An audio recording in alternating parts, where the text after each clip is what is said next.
News every 15 minutes, weather every 10, and sports twice an hour. Newstalk, KGVO, AM 1290 and now 101.5 FM. You're listening to Montana Morning with Peter Christian. The defense rests. Good morning, everyone. It's Montana Morning. Here it is Tuesday, December 16th, 2014. Right now we have a mostly clear sky. It's 23 degrees in Missoula. And our newscast this morning sponsored by Kootenai Creek Village, the maintenance-free active adult community in Stevensville, where you'll find the best of western Montana living.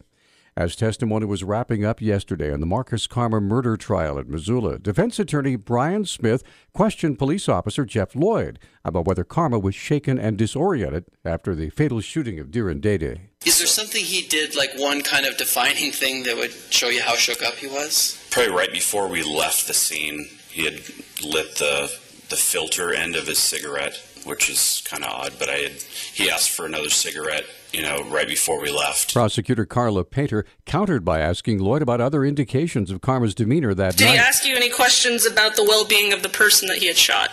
No. Did he ever use the term self-defense? No. And the defense, Dr. Douglas Johnson was a forensic consultant specializing in responses to stress. He was a witness for the defense yesterday. He gave an example of how stressors can affect an individual. What we know about stressors is that they're intensified based on three primary characteristics. When a stress is perceived as novel, or you haven't been trained to deal with it. When it's unpredictable, and when it's perceived as uncontrollable. The defense has been building its case around the fact that Karma fired 4 shots across his garage in a moment of fear for his life. On redirect examination, County Attorney Andrew Paul drew the comparison of Johnson's military example with Karma's shooting that lasted almost 30 seconds. And you were talking about how in warfare you have, and I'm sorry, what was the number again? The fraction of a second to 250 milliseconds, which is a quarter of a second. Would you agree that 27 seconds is quite a bit more than that? By a large magnitude. Karma appeared to begin to weep as he asked officers if there would be bail. It was told that bail would be set and arraignment to the following morning. Told the exact charge was deliberate homicide. Karma demanded to know through tears, how is that deliberate homicide? End quote. Closing arguments begin at 8:30 this morning. Closing arguments are set to happen today in the trial of we already have that. An official at a Billings, Montana airport says a Delta Airlines flight bound from Seattle to Paris with more than 200 people aboard has landed in Billings after what was described as an electrical odor detected on board. Billings Logan International Airport Operations Supervisor Shane Ketterling told the Billings Gazette that the plane made a precautionary landing last evening at about 7 p.m.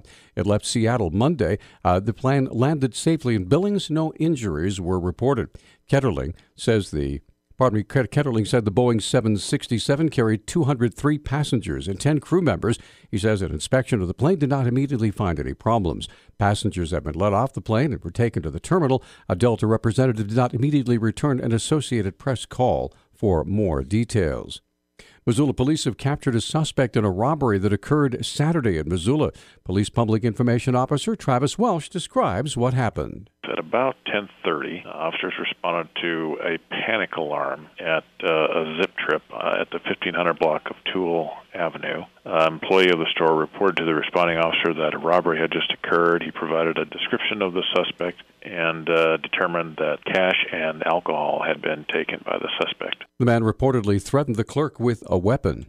He entered the store with one hand in a pocket and indicated that he had a weapon and made a threat to the clerk if he didn't comply with his demands.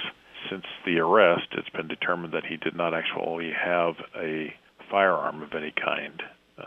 And he actually possessed a rolled-up newspaper in his pocket. 52-year-old Mark Sellers was nabbed by police after an officer recognized the man on a surveillance video at Zip Trip.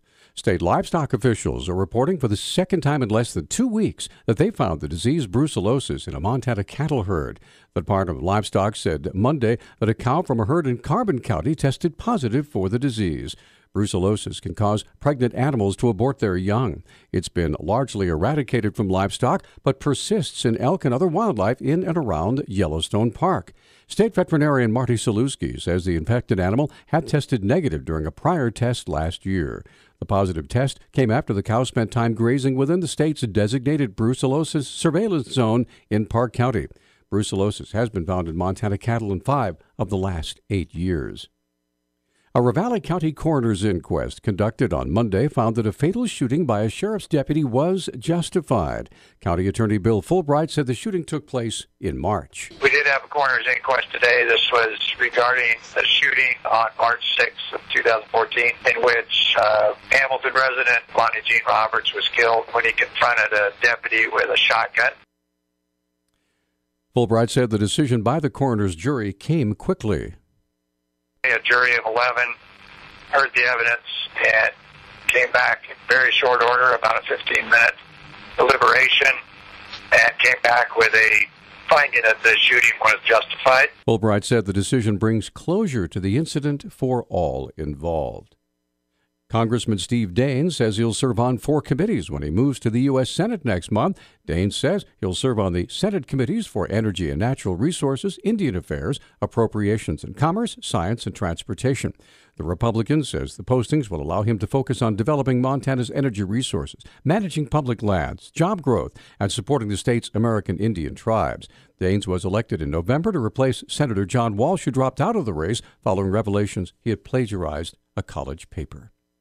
Montana's new House Speaker says he's talking with Democratic leaders about modifying that very controversial dress code that has drawn criticism from lawmakers. Austin Knutson, a Republican from Culbertson, told the Independent Record that he's been speaking with one of the code's most outspoken critics, incoming House Minority Whip Jenny Eck. Knutson says, quote, "I think this is kind of a pointless, unnecessary fight," end quote. The House Republican leadership issued a one-page pronouncement earlier this month declaring that representatives are required to dress in formal business attire during the session. The dress code suggests that women should be sensitive to skirt lengths and necklines. Men must wear suits or sport jackets and dress pants, ties, dress shirts, and dress shoes or dress boots. X says the rules are right out of the 19th century. Our News Talk time is 6:10. Newstalk, KGVO. Missoula's official weather station. Mostly cloudy skies today with our high temperatures right around the freezing mark. Wind will be breezy at times with wind gusts up to 20 miles per hour. Slight chance of a snow shower this evening, lows in the mid-20s. I'm meteorologist Brooke Foster for KECI 13.